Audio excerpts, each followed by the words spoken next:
Hello बच्चों, आज हम स्टार्ट करेंगे पदार्थों का आवेशन। पदार्थों का आवेशन मतलब पदार्थों को किस प्रकार से आवेशित किया जा सकता है।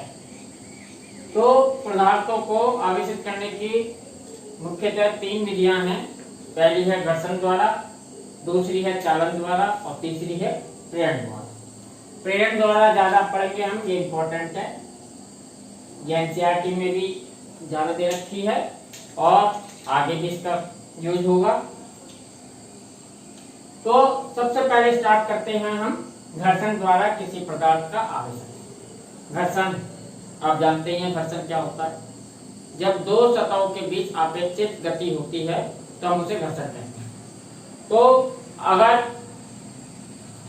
दो वस्तुओं को आपस में रगड़ा जाता है, रगड़ने से क्या होगा, उनके बीच घर्षण।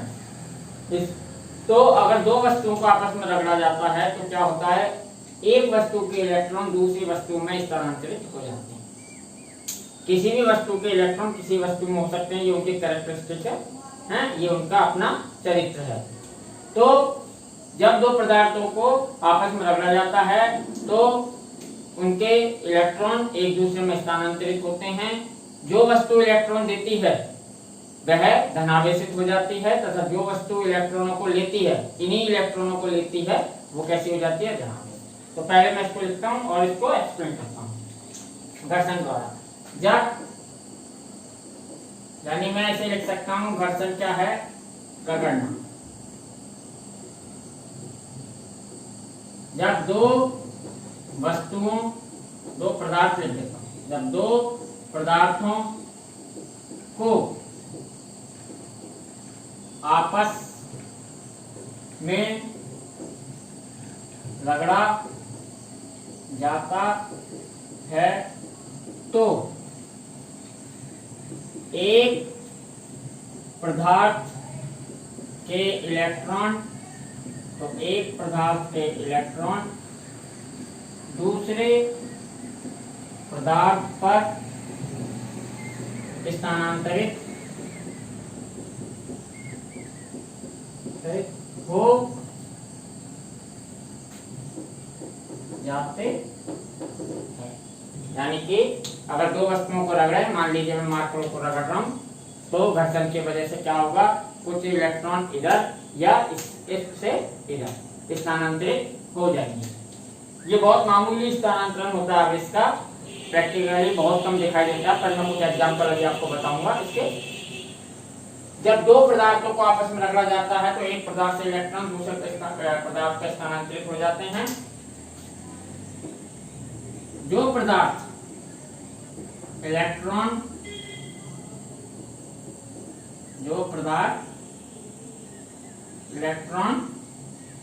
देता है का मतलब जिससे हानि होती है, देता है, वह धन आवेशित हो जाता है तथा जो पदार्थ इन इलेक्ट्रॉनों को, कौन से इलेक्ट्रॉन, जो इसने दिए उन इलेक्ट्रॉनों को, जो पदार्थ इन इलेक्ट्रॉनों को प्राप्त करता है, यानी उसे क्या होगा, लाभ हुआ, तो प्राप्त करता है, वह ऋण आवेशित हो जाता है। तो सिंपल है, जब दो वस्तुओं को रगड़ेंगे तो उनमें क्या होगा, इलेक्ट्रॉनों का स्थानांतरण होगा। जो वस्तु इलेक्ट्रॉन देगी वो धनावेशित हो जाएगी, क्योंकि उस पर इलेक्ट्रॉनों की क्या हो जाएगी, कमी, तो हम कहेंगे कि धनावेश की अधिकता हो जाएगी। और दूसरी वस्तु क्या है, जो इलेक्ट्रॉनों को ले लेगी उस पर ऋणावेश की अधिकता हो जाएगी, धनावेश की कमी हो जाएगी, तो उसे हम कह देते हैं ऋणावेश। चलिए इसका एक एग्जाम्पल देखते हैं। एग्जाम्पल, यदि हम कांच की छड़ और एक सिल्क के कपड़े को आपस में रगड़ते हैं, अगर कांच की एक छड़ लें और सिल्क के कपड़े को क्या करें, आपस में रगड़ें, तो क्या होता है, कांच की छड़ से कुछ इलेक्ट्रॉन सिल्क के कपड़े पर चले जाते हैं। कांच की छड़ से इलेक्ट्रॉन जाते हैं, इसलिए हम क्या मान लेते हैं उसे कि वो धनावेशित हो गई, और सिल्क के कपड़े पर पहुंचते हैं तो हम सिल्क के कपड़े को क्या मान लेते हैं, धनावेशित। चलिए इसको मैं बनाता हूँ, देखते हैं।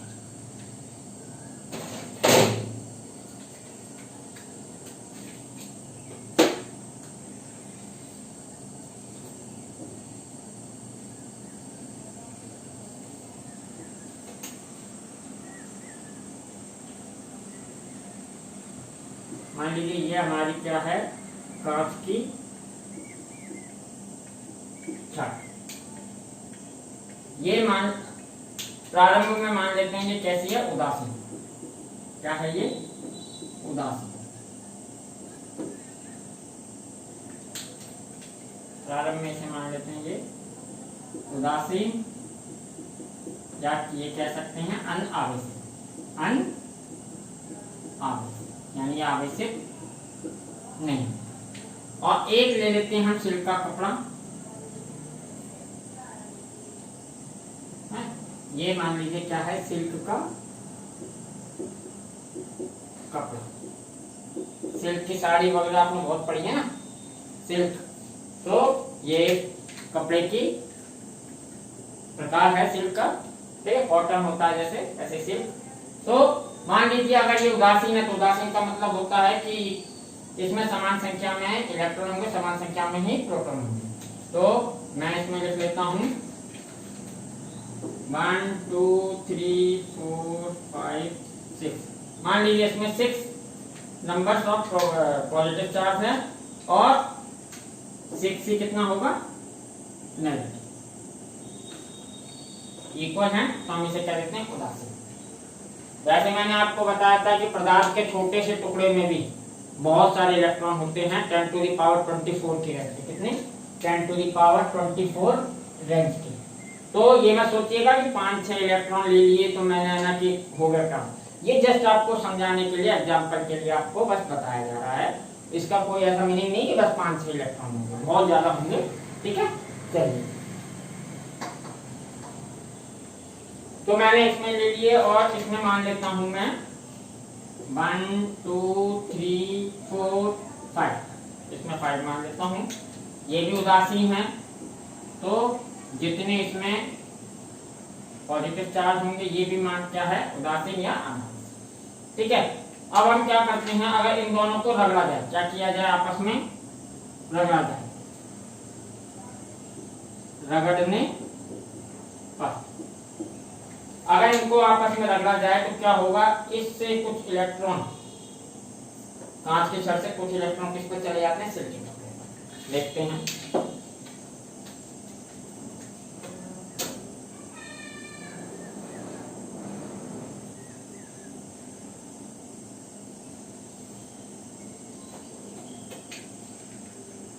ये मैंने फिर से एक कांच की छड़ बनानी है और इस पर चार्ज क्या था, 1 2 3 4 5 6 और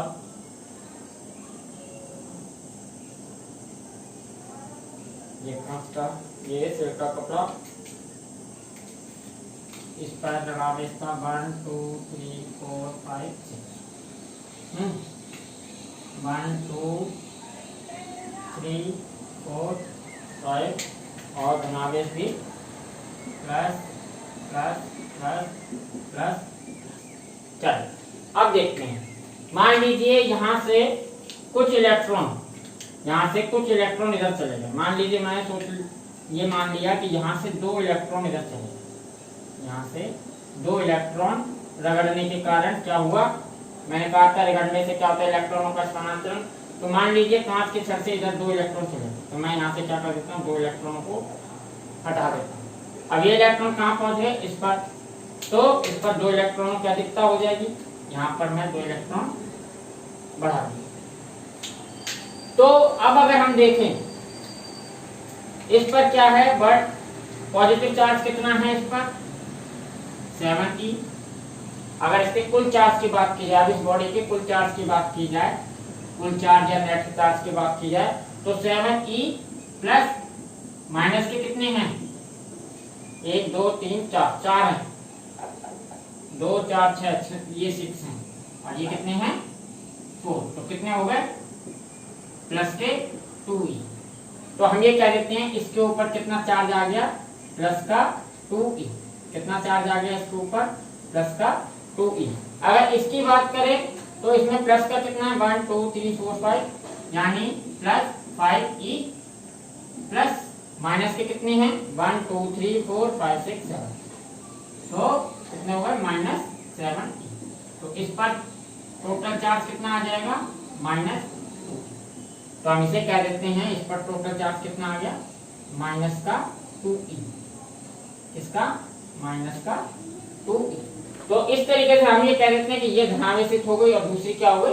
ऋणावेशित। इसने इलेक्ट्रॉन दिए तो ये धनावेशित हो गई, इसने इलेक्ट्रॉन लिए तो ये ऋणावेशित हो गई। इस चीज को तो मिलता हूँ, ये जस्ट मैं समझाने के लिए आपको बताया।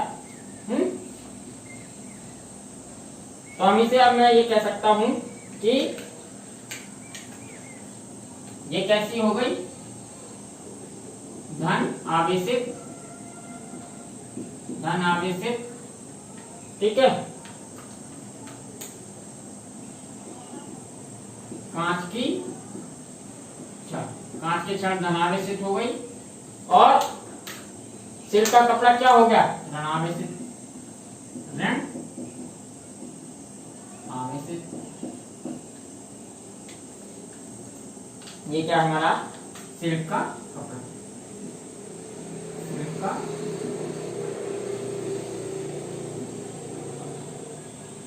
तो सिंपल मेथड है, इसमें कोई ज्यादा कुछ नहीं है। ये भी नहीं सोच सकते कितने इलेक्ट्रॉन, बहुत कम संख्या में जाएंगे, ऐसा नहीं कि बहुत ज्यादा जाएंगे, बहुत कम चार्ज जाएगा। प्रैक्टिकली में बहुत कम दिखा महसूस भी होता है ये, ठीक है। तो ये है घर्षण द्वारा पदार्थ का आवेशन, पदार्थ होगा, यानी इससे पदार्थ आवेशित होगा। छोटा सा आवेश आएगा पर आवेशित होगा।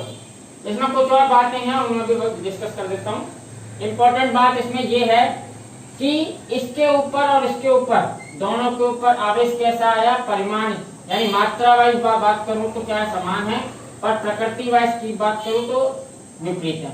एक पर नेगेटिव है, दूसरी पर पॉजिटिव है। पर मात्रा की बात करें तो इस पर भी 2e चार्ज है, इस पर भी 2e चार्ज है। तो जितना चार्ज इससे गया है उतना चार्ज दूसरी पर आएगा, ठीक है। एक पर उतना ही चार्ज धनात्मक माना जाएगा, दूसरी पर ऋणात्मक माना जाएगा। तो इस चीज को मैं लिख देता हूं कि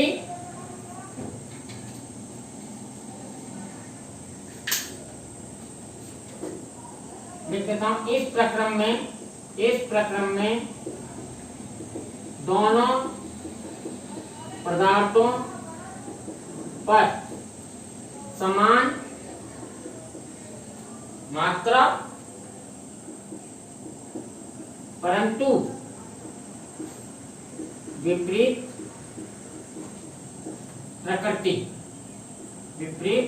प्रकृति का आवेश आता है। इसमें क्या होगा? इनमें दोनों ही पदार्थों पर समान मात्रा में आवेश आएगा, परंतु विपरीत प्रकृति का होगा। दूसरी इसमें एक और बात है कि इससे छोटा मोटा आवेश ही आता है, बहुत छोटे आवेश से ही आवेशित हो पाती हैं। इस विधि का प्रयोग ज्यादातर हम किसके लिए करते हैं? कुचालक पदार्थों को आवेशित करने, क्योंकि चालन और प्रेरण द्वारा कुचालकों को नहीं किया जा सकता। कुचालकों में क्या है कि फ्री इलेक्ट्रॉन्स नहीं होते। फ्री इलेक्ट्रॉन्स के बारे में मैं आगे बताऊंगा, है, यानी कि फ्लो करने के लिए, संचरण करने के, ट्रांसफर होने के लिए फ्री इलेक्ट्रॉन होते नहीं कुचालकों में। तो कुचालकों को हम क्या करते हैं? कुचालक में एक और रीजन है कि अगर मान लीजिए हम चालक को, किसी चालक को घर्षण द्वारा आवेशित करते हैं, तो अगर मेरे पास कोई चालक है तो मैं देखता हूं, ये है मेरे पास, मान लीजिए ये कील जो है ये चालक है, लोहे की बनी है। तो अगर मैं इसको प्लास्टिक के साथ रगड़ता हूं, ये क्या है? कुचालक है, ये क्या है? चालक है। अगर मैं इसको रगड़ता हूं तो कुछ इलेक्ट्रॉन इधर आएंगे या इससे इस पर जाएंगे, यानी मान लीजिए मैंने इस पर कोई आवेश आ गया। अगर इसके ऊपर आवेश आ गया तो क्या होगा कि जो भी आवेश आएगा वो कहाँ चला जाएगा, मेरे अंदर। क्यों? क्योंकि मैं भी मनुष्य का शरीर भी क्या होता है, एक चालक। मनुष्य का शरीर भी एक चालक है, ये मेरे में चला जाएगा क्योंकि मेरी बॉडी, मनुष्य की बॉडी काफी बड़ी होती है। छोटा मोटा आवेश आएगा क्या हो जाएगा, ट्रांसफर। धनावेश आया तो मेरे से ये इस पे इलेक्ट्रॉन चले जाएंगे, ठीक है, और अगर इस पे इलेक्ट्रॉन आया तो मेरे अंदर आ जाएंगे। इसका आवेश कहीं मेरे में ट्रांसफर हो जाएगा। अगर मैं पृथ्वी को टच किए हुए हूँ, अभी तो मैं चलिए चप्पल वगैरह पहना हूँ, अगर अर्थ को भी टच किया हूँ तो और बड़ी बात है, क्योंकि अर्थ तो बहुत बड़ी कंडक्टर है। अर्थ क्या है, बहुत बड़ी कंडक्टर है, वो तो कितना भी आवेश अपने अंदर समाहित कर सकती है। जो भी वस्तु अगर अर्थ से टच हो जाएगी वो कैसी हो जाती है, उदासीन। याद रखिएगा इस बात को। तो हम घरों में लाइट वाइट के समय रखते हैं ना, अर्थिंग का एक वायर रखते हैं, वो इसीलिए रखते हैं। चलो बाद में बात होगी उसके बारे में। तो मैं इसलिए चालक को हम क्या है, इस विधि द्वारा नहीं करते, पर ये ऐसा नहीं कि कर नहीं सकते। आवेश आता है इसके ऊपर, अगर मैं इसको, इस कील को क्या करूं, किसी कपड़े या इंसुलेटर से पकड़ के आवेशित करूं, यानी कि अगर मैं इस चालक को किससे पकड़ लिया, मैंने कपड़े से, ये कपड़ा क्या है, चालक, अब रगड़ा, तो इस कील पर जो आवेश आएगा वो आवेश अब मुझ में नहीं जाएगा, तो ये आवेशित हो सकती है। तो ऐसा नहीं कि इससे आवेश नहीं कर सकते, पर मेनली हम बात ये करते हैं कि इससे कुछ चालकों को भी आवेशित किया जा सकता है, क्योंकि चालकों को आवेशित करने के तो ये दो मेथड काफी हैं, और एक काफी बड़ा चार्ज दे सकते हैं इस मेथड से। इसलिए बात की जाती है कि इसका मुख्यतः प्रयोग किसके लिए किया जा सकता है, अचालक पदार्थों को आवेशित करने में करते हैं, क्योंकि अचालक में चालन और प्रेरण द्वारा आवेशन नहीं हो सकता। चलिए इस बात को भी लिख देता हूं।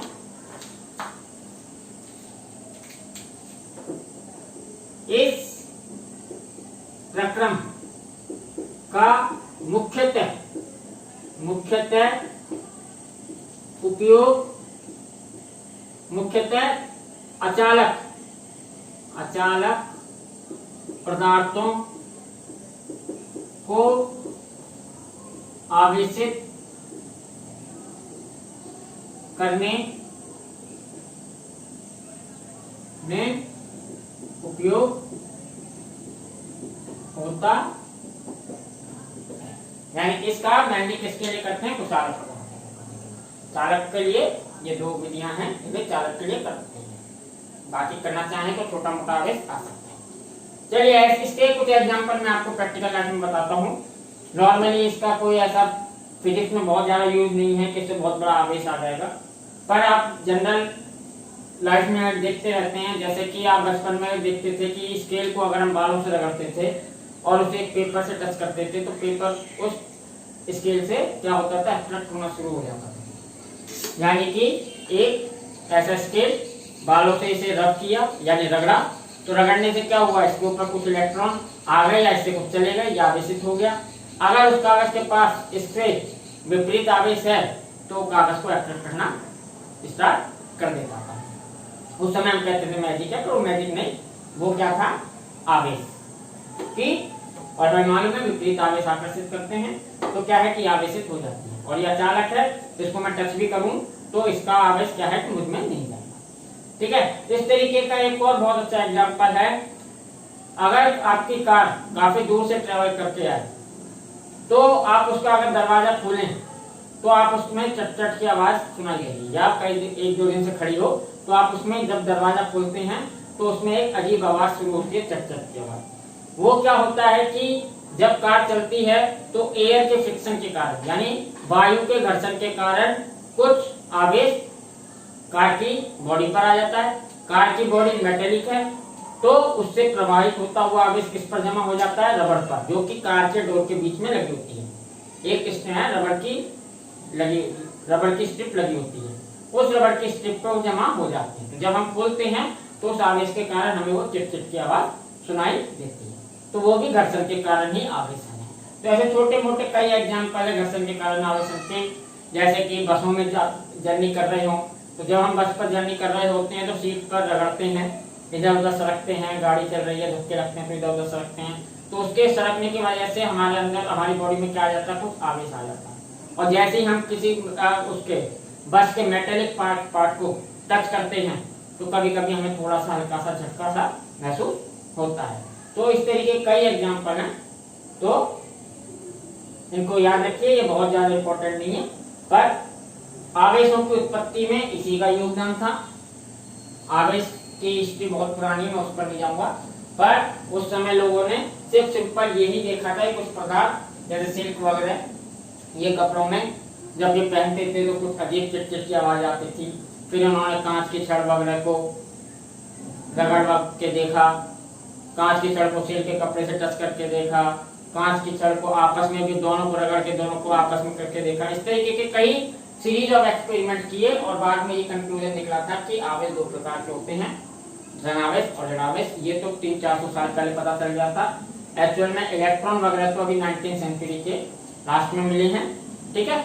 तो आवेशों का पता पहले ही चल गया था, कुछ ऐसा होता है कि धनावेश और ऋणावेश। चलिए इनको लिखिए, इसके बाद हम पढ़ते हैं चालन द्वारा आवेश।